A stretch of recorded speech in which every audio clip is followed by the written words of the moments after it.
Fortnite has one of the weirdest player bases in gaming because no matter how many seasons go by, how many broken mythics they add, how many times the map changes, somehow the same stereotypes of people always just show up. Like, it doesn't matter if you're playing solos, duos, squads, ranked, creative, reload, zero build, regular build mode. There are certain Fortnite players that just exist in every lobby and you just cannot escape them.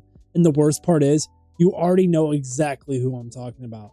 There's always the guy who treats a random public match like it's an FNCS Grand Finals, the teammate who disappears to the opposite side of the map for no reason. You got the friend who screams he's one shot after hitting somebody for like 20 damage or something. And of course, you got the player who hasn't still recovered from chapter 1 and somehow turns every conversation into, bro, Fortnite used to be so much better.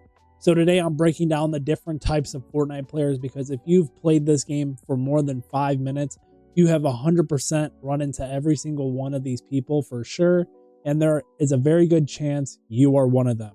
And honestly, I'm not even making this video to judge anybody because if we're being real, I've been like half of these at some point too. So Fortnite has a way of just turning normal people into complete psychopaths the second they load into a match. So with that said, these are the types of different people that play Fortnite. So number one, we got the rank sweat. And if you played Fortnite, you know this guy immediately. This is the player who doesn't just want to win. No, they want to be like too normal. This guy wants every fight to look like an esports montage. He wants to triple edit, box you up, piece control you, reset your wall. He wants to hit a pump shot and somehow make you question why you even opened up the game in the first place. The rank sweat does not play Fortnite for fun. He plays it so he can secure a contract by midnight. All right. So you'll be in a normal match just trying to rotate, maybe grab some shield, maybe survive longer than 8 minutes. And then out of nowhere, you shoot one bullet and somebody 200 meters away just suddenly builds a 5-star hotel that gets built on the top of your head. You're not even fighting a player at that point. You're just fighting a construction company. And the craziest part is they never look nervous, ever. They just completely look calm while turning your box into a prison sentence. Meanwhile, I'm over here placing floors by accident and editing the wrong wall. Like, I'm trying to help him kill me faster, like, essentially. And the rank sweat also has this thing where they make every gunfight feel personal. Like, I could hit them once for like 31 damage white, per se. And now they've decided I need to be removed from the game completely. The servers and possibly real life. They will chase you across the map over the smallest amount of damage ever. You can reboot a teammate, rotate across 3 POIs, hire an NPC, and this guy is still somehow behind you with full confidence and a shotgun in his hand. And if they kill you, oh, they are definitely hitting something like a crazy emote or something being toxic. Not because they needed to, just because they want to like let you know you've never had a chance. And Fortnite is full of good players, but the rank sweat isn't just trying to win. He's trying to make sure your next 10 matches are played in fear. For number 2, we got the loot goblin. Every squad has one, all right? Every squad hates one. And somehow every squad keeps queuing with one. The loot goblin is the teammate who acts like the entire point of Fortnite is not surviving, not winning, not reviving teammates, but collecting as much loot as humanly possible before anyone else can touch it. And this guy will land with you, open the chest right next to you, take the shotgun, take the minis, take the ammo, take the gold, and they act confused when you say something about it. You'll be standing there with a gray pistol and one bandage while your own teammate already has a full loadout, max shields, mobility items, and somehow both medallions or whatever it is. And the worst part is they always say the same thing too.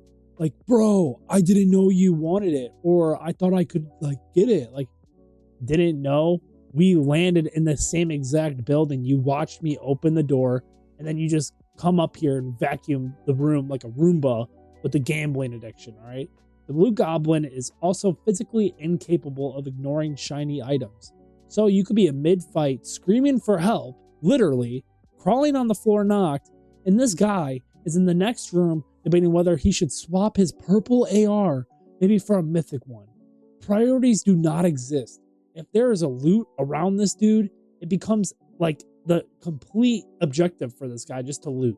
And when you actually need heals, suddenly you have used everything. Oh, really? That's interesting because the 30 seconds ago, I was just watched you carry or grab 6 minis, 2 big pots, splashes, medkits, and enough ammo to invade a whole small country. And this loot goblin doesn't play squads like a team mode. They play it like a 4-player race to see who become the richest man in the lobby before dying in 18th place or whatever. So for number 3, we got the teammate who lands alone. This player is one of the most confusing people in Fortnite history. You and your squad can mark a spot. Everybody agrees. It's simple. We're landing together. We're taking early fights. We're actually trying to win. And then the matches start. You jump out of the bus, and one of your teammates is suddenly flying to the complete opposite side of the map. Like he's got a secret side quest from Epic Games. Nobody knows why. You check the map, and he's landing at some random gas station near the edge of the storm, 900 miles away from the team. And for some reason, he acts like is a total normal decision. Like, and of course, the second he dies, what does he say? Where were you guys? Like, where were we, brother? We are exactly where we said we were going to be. The real question is why you decided to start your own solo adventure in the middle of a squads match. This player has always had the worst survival instincts too. Like, it's never like they land alone and clutch up. No, they just land alone, loot peacefully for 2 minutes or so, get punished by an entire squad, lose the fight instantly, and now everyone else has to decide whether it's even worth trying to rescue him or just buy back his reboot. And they always ping the reboot card like their life depends on it. Constantly, just ping. Like, that's somehow going to teleport us going through like 6 teams in a storm circle just to get it. This teammate who lands alone is basically Fortnite's version of the one friend who says, trust me, I have a plan, right before making everybody's night 10 times harder. For number 4, we got the he's one shot dude. Like, he lies about it, right? This person has done irreversible damage to the Fortnite community by far.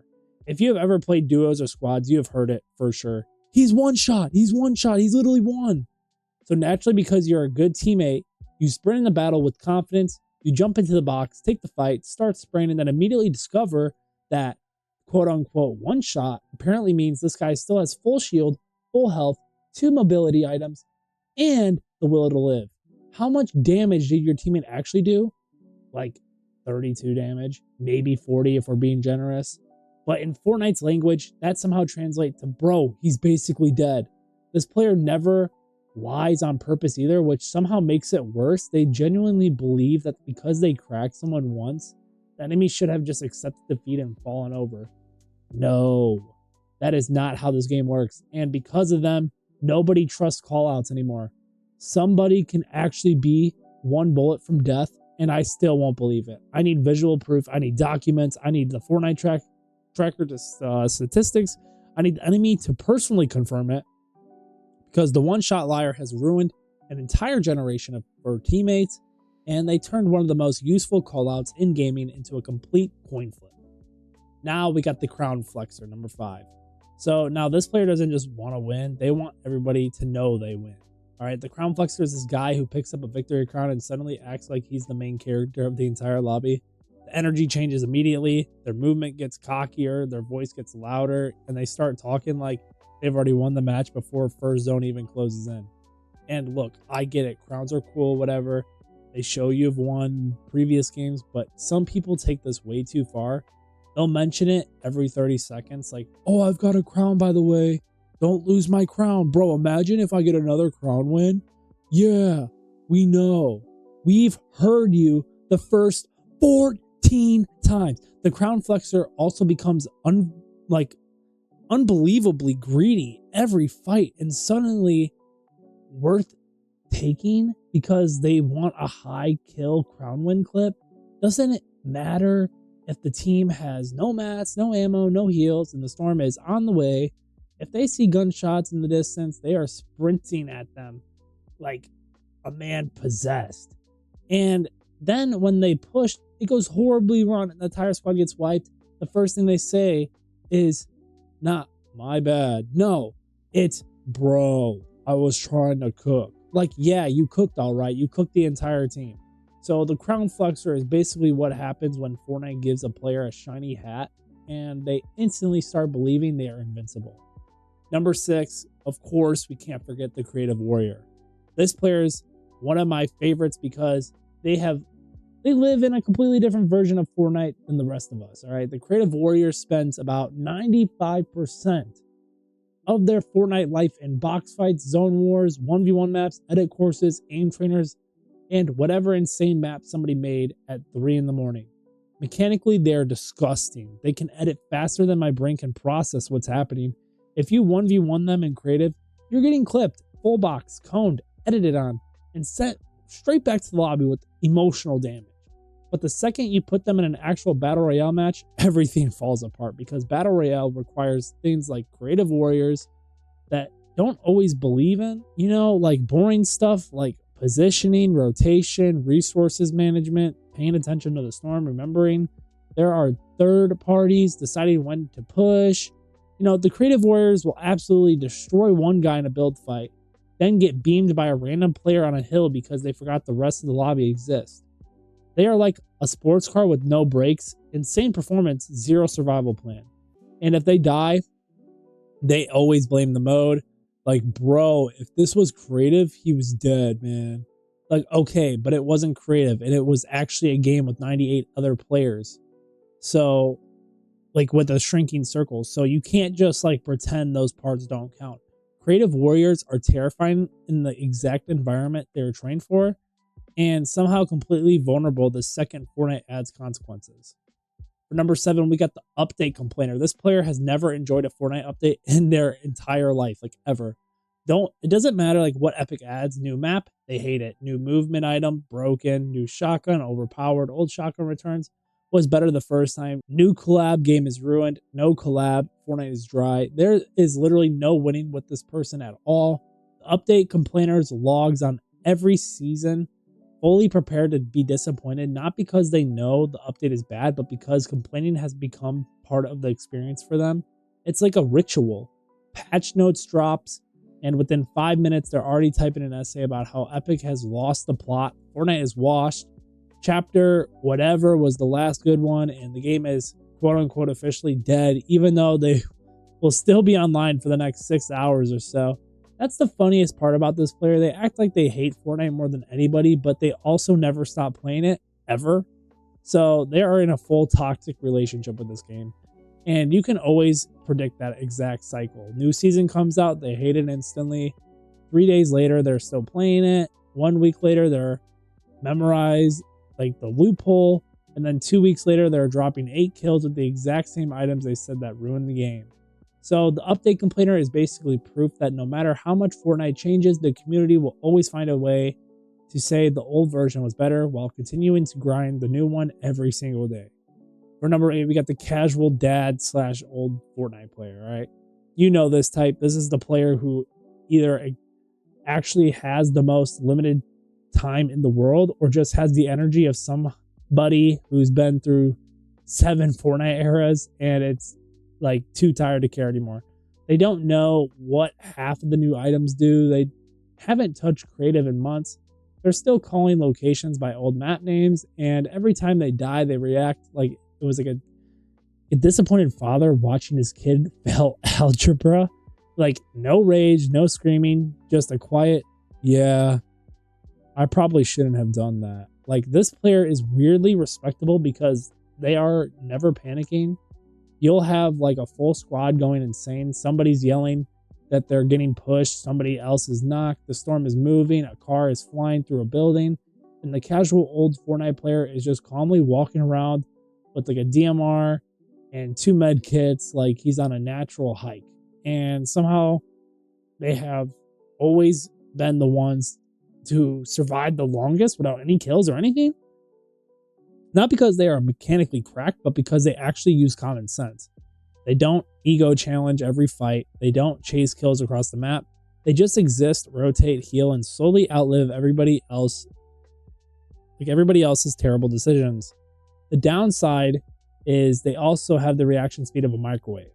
So if a sweaty 14-year-old fully boxes them at match 10 or whatever, it's over. It's absolutely over. Like, they're cooked. But I can't even roast this player too hard because honestly, sometimes they are the smartest person in the lobby. They may not have like the flashy mechanics, but at least they understand that surviving in Fortnite is genuinely easier when you stop making stupid decisions every 10 seconds. For number 9, we got the troll teammate. This player is the reason Fortnite can be the funniest game ever made or the most frustrating depending on your mood. The troll teammate does not care about ranked points, win rate, or your emotional well-being. They are here for chaos and chaos only. They will shockwave you off height. They'll throw clingers in your box as a joke. They'll honk in the car while you're trying to hide. They'll set a building on fire while you're still inside it. They'll reboot you and then immediately drive away because you can grab loot. And somehow they are always laughing like you just delivered the greatest comedic performance of all time. The troll teammate's favorite phrase is, "Bro, it was funny." Like, no, it wasn't funny. We just lost a complete winnable game because it was the perfect time to test fall damage when we were like top 5. Like, but I'm not gonna lie, this player is also responsible for some of the like best Fortnite memories ever because as annoying as they are usually the reason weird stuff happens. They are the ones impulse grenading the whole squad into a fight, stealing a car mid-battle, or throwing the most unnecessary items in the game and somehow getting a kill with it. Playing with the troll teammate is basically accepting that your match is either ending in the dumbest way possible or becoming the funniest clip you've seen all week. There is no middle ground. And last but not least, number 10, the I'd be good if Fortnite was good again guy. And finally, we have one of the most legendary Fortnite species of all time. This is the player who blames absolutely everything except themselves. So they don't lose because the other player was better. No, they lost because the game is bad. The loot pool is bad. The movement is bad. Shotgun is bad. The servers were bad. Season is bad. The matchmaking is bad. And Epic personally ruined their life. This player lives entirely in hypotheticals. Bro, if this was chapter 1, I'm winning that.